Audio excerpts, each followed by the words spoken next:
So you might have spent years in school, years to get a job, to earn money, or start your business, and you've worked for your money. But no one really teaches you how to keep it when the world is feeling like it's falling apart with a war, or right now the headlines are super heavy and we're seeing a major escalation in the Middle East. The Strait of Hormuz, it's pronounced Hormuz, is effectively closed to all shipping. And the markets are reacting super heavy right now. And we see, just due to uncertainty, as they normally do, they're dropping. So you might be feeling knot in your stomach, and that's totally normal. That's human. But here's what you didn't learn in school. Is that the market doesn't trade on today's news, actually. It trades on tomorrow's expectations. And history shows us that the geopolitical shocks that are happening right now in the current conflict in Iran, with things like that, they tend to be short-term events that shake the stock market. And the panic that you have is a choice. But you're going to want to have some discipline here, because the gains you've made aren't gone. They're just being tested.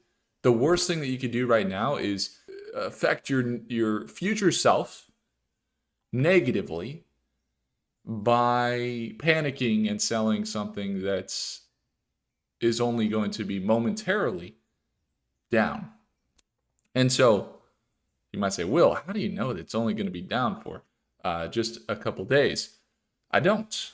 But I do know that if you wanted to maximize your gains, and you want to make sure that you're growing as fast as you possibly can, the largest amounts of money, if you think back to your best investments and the best trades that you've made, have been ones that you've purchased when they're low, or you've gotten in at times like what you're seeing today. If you really go reverse engineer, the things that you bought at the tops, not the things you made the most money. If you ask all millionaires when the best time to start a business, or the best time to start investing, or the best time, they're going to tell you yesterday, but they're also going to tell you when the market is down. Some of the biggest businesses are the ones that emerge during the recessions. That's when the businesses are built. You know that as a business owner. If you're a business owner, you know that the markets are going to determine the gains you have if you're putting money in, but the entry you have is going to determine the amount of cash that you build up and how fast you build it up. And so ultimately, we're looking at AVAV. This is one we were trading this morning. It's up just a little bit, about $40. It hasn't moved at all since we entered, really, in that position. But we were going for about $1,000 to $2,000 trade. This stock was up 9% today. And one of our members, Ryan, who's been working very hard on shaping up his game, he's one of the members that has had a lot of volatility. He's even telling me that he had some losses, but that he's really learning how to pick out good stocks. He brought this one up today. I thought, hey, it's a defense company, and we ended up buying in because they're in the global defense. They had pretty good financials. We were looking at them. They're in the drone tech markets. They're in the battle-tested solution markets. They are autonomous systems, all of that stuff. And their financials looked fairly good. We pulled them up over here in Prophecy this morning. We're getting some projections from the different AI models, as we normally do. And within a few moments, we saved a bunch of time, got a bunch of analysis, and we were able to buy it this morning. So currently we're up about $50, pays for the coffee. As Jason Clark would say this morning, he made $100 trading Wolf stock in the data center market this morning in StockMeet in our daily live trading session. If you ever want to tune on in there, it's the second link below. But when we're looking at this move with AVAV, you have a defense market that potentially could see big recoveries. Semiconductor market, yesterday we entered on SOXS, and guess what? We sold early. We managed risk, but it continued up another 20% or 10, 15% here. And so we managed risk. I knew this was going to happen. Yesterday I said, the market's seeing some downward pressure. Semiconductors without shipping, we're going to see that market get hit hard, just like we did with the tariffs last year when we made a 75% trade. We saw the same exact market news in April, if you guys remember, March to April, kind of like it is right now, where we saw SOXS, the inverse, meaning the market that goes up when the semiconductor market and chip market goes down, so all of your like AMD, NVIDIA, Taiwan Semiconductor, Broadcom, On Semiconductor, Navitas, companies that basically supply the microchips for, let's say, Apple or Google or Tesla, when they aren't able to ship those materials that make up those GPUs and also nowadays power the AI boom that we're in, then their revenues go down. The once again,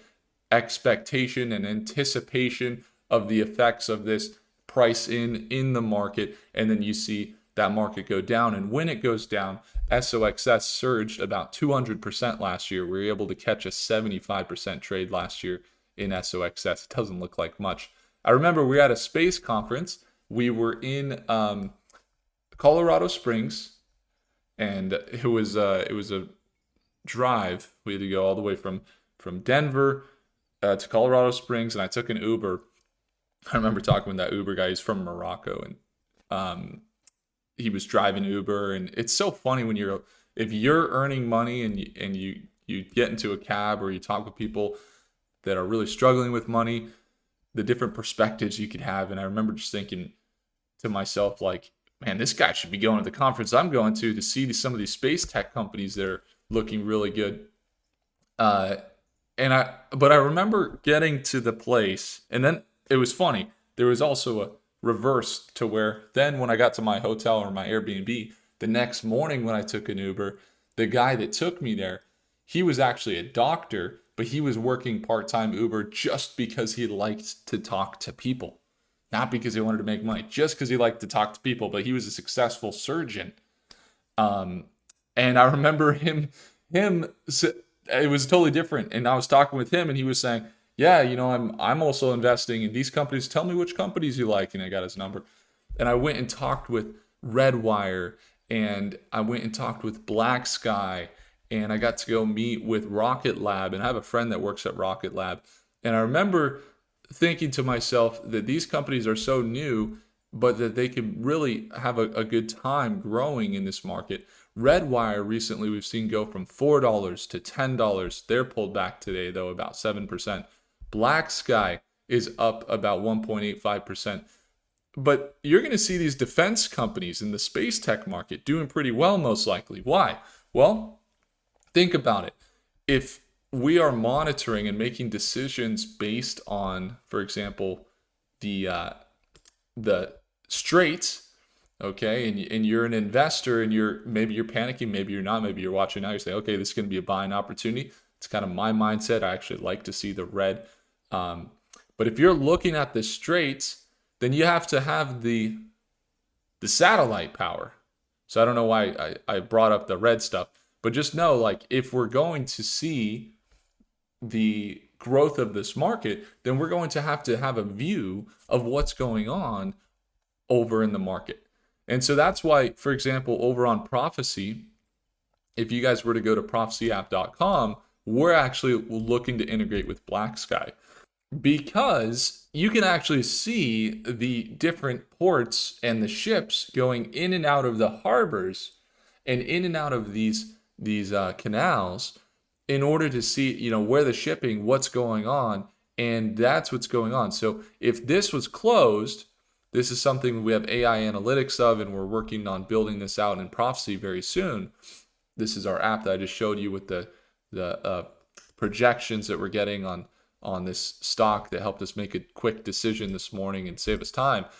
Then you're going to need that information of the satellites and what's going on in order to make good decisions. And what company is doing that? You're going to see defense companies like Black Sky, for example. This company is up today, and some defense companies are, because they have very high quality AI analytics. So where is the rotation happening in a day like today?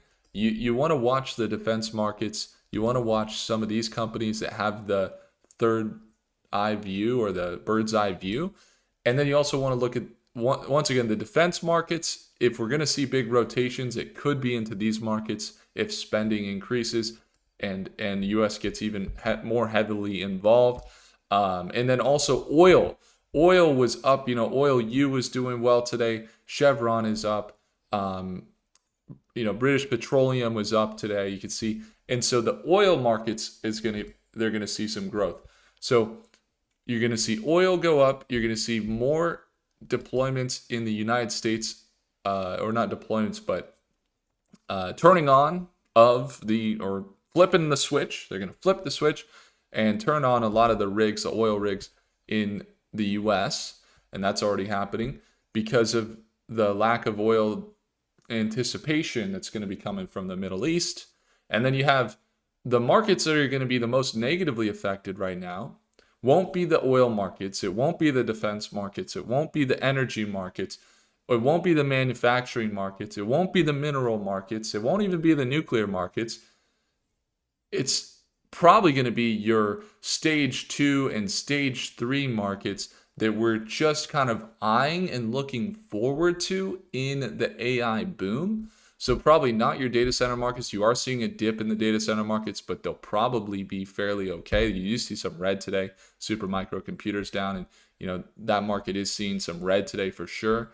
But where you're going to see the biggest impact really is going to be over in those stage 2, like what's the next level of AI that we're kind of far away from, that revenues are a little bit unproven, that it's a little bit more like, hey, we're getting there, we know we'll get there. Robotics. So robotics are going to get hit hard. You see Serve is down 5%, Rich Tech's down 6%, even Tesla's down about 3%, Symbotic's down 3.5%. But you're probably going to see robotics get hit harder, and you're going to see quantum get hit harder as well. So quantum selling down today. Rigetti is down 5%, BTQ is down 6%, IonQ is down 5%.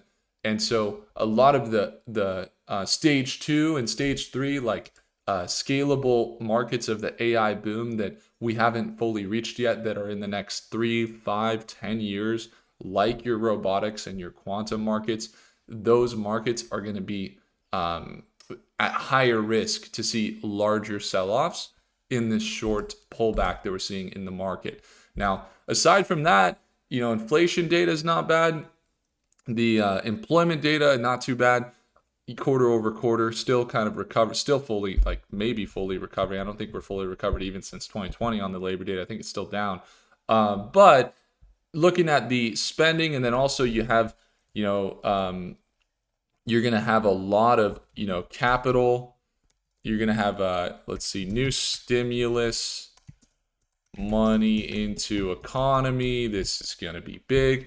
If you were to look at this, as of March 2026, there's proposals for a $2,000 tariff dividend, but there's also the tax refunds, and then there's also some other stimulus that are more money printing happening that's going to most likely impact the markets positively. So you might have those things work together. You get this dip. I was just talking with my team, and I said, guys, it might be rough, but prepare for the markets to do good towards the end of March, and we might see roughness this next week. But just be ready, because when the recoveries happen, and they happen quickly, that's when things start to look really good, and that's when you make the biggest gains. So we're going to be watching definitely throughout this week, and we'll be trading still tomorrow morning. Once again, we were trading this morning. SOXS, we had some members make 15% today, which was awesome. And that's in a market that's down, so that's good. We were trading over here, hasn't moved much, but the other stock we were trading was up 9% today. We're up about $30. Again, it hasn't moved at all, but potentially looking for, $1,000 plus on that trade for today. So we'll be watching there. And so, generally, if you are looking at these opportunities, when the market opens, you're going to see dips. In a bleeding market, they're going to sell off further, but into tomorrow, look for a recovery. If you want to tune on in at our daily live trading sessions, we're there at Market Open. It's the second link below to tune on into StockMate. If you haven't been there before and you want to join, then we'd love to see you there. We're there every day at Market Open. We got our members here. Lawrence, you got Archsphere, you got Matt, you see Investor Guy, you see Johnny's here. A lot of our members over here, Joe and what have you, are engaged in the community. And that's just today. We're there, and live trading is happening tomorrow morning. So we'd love to see you there at Market Open. Second link below. If I earned your thumbs up, hit the like button. Do consider subscribing, and I'll see you in the next video. Take care.